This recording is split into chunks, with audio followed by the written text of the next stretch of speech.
Они много лет живут в Берлине и Франции, но при этом не забывают, откуда родом. Именно о таких людях молодой режиссер Виктор Чугаров, кстати, сам он чувашским владеет, бегло снимает фильм. Это уже не первая его работа о выходцах из нашей республики. Что вдохновляет режиссера на создание подобных картин, расскажет Вероника Павлова. Эбе Шубашкара Гаядов. Эбе Шушкара? Шубашка. Картина молодого режиссера построена на диалогах. В основном люди обсуждают незатейливые темы. Главное, говорит Виктор Чугаров, звучание чувашского языка.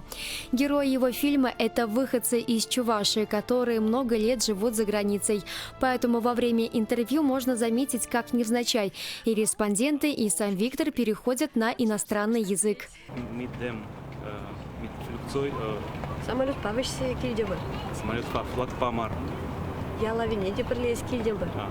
Людмила Иванова 15 лет живет в Берлине, но каждый свой отпуск старается проводить в Чувашии. Она признается, успевает вдоволь наговориться с друзьями и близкими на родном языке. За границей на чувашском общается лишь с мамой, гуляя по берлинским улочкам. Например, мы идем по улице, хотим что-то обсудить, какая-то секретная информация. В Берлине очень-очень много русских. Тогда мы переходим плавненько на чувашский язык. И начинают немножко люди вот такой вот знак вопроса в голове. А что это они сказали? Пурниде салам. Пурниде салам. Пиди салам сире языки Берлинран. Этот видеопривет от заграничных соотечественников и стал отправной точкой, подтолкнувшей начать работу над фильмом «Чуваш-Челье», рассказывает Виктор. Первые кадры были сняты зимой в Берлине. Там прошла встреча чувашей. Заодно молодой человек подтянул знания чувашского. Чувашский язык я изучал в школе, потом во времени летних каникул в деревне. И в тот момент как-то после всего этого я уже не общался на чувашском. Почему-то не знаю. Но сейчас уже вижу, что это круто. За границей, то есть за пределами России, за пределами Чувашии, тот, когда слышит чувашскую речь, там и очень сильно радуется, потому что что-то в нем возникает такое родное.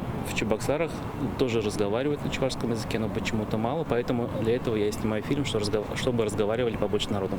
Сценарий, съемки, озвучка и монтаж фильма – работа одного человека. Виктор Чугаров снимает картину на собственные средства и искренне считает, что если лента вдохновит хотя бы одного человека взяться за изучение чувашского, то все было не зря. Бюджет моих фильмов всех, кстати, 0 рублей. Ну, там всякие другие транспортные вещи, это все я делаю сам, мне это нравится, поэтому я вкладываю в свой фильм частичку души, и поэтому лучше вложить в фильм душу, чем материальные средства. Сейчас Виктор Чугаров находится в Чувашии. По возможности встречается и записывает всех желающих сняться в фильме. Например, на призыв молодого режиссера уже откликнулись артисты чувашской эстрады.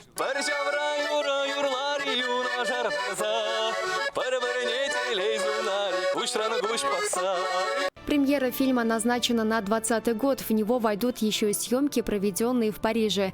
Туда Виктор Чугаров отправится через месяц.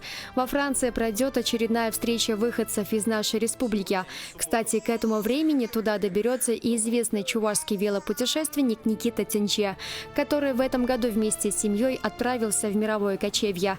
Вероника Павлова, Екатерина Янгалакова, Вести Чуваша.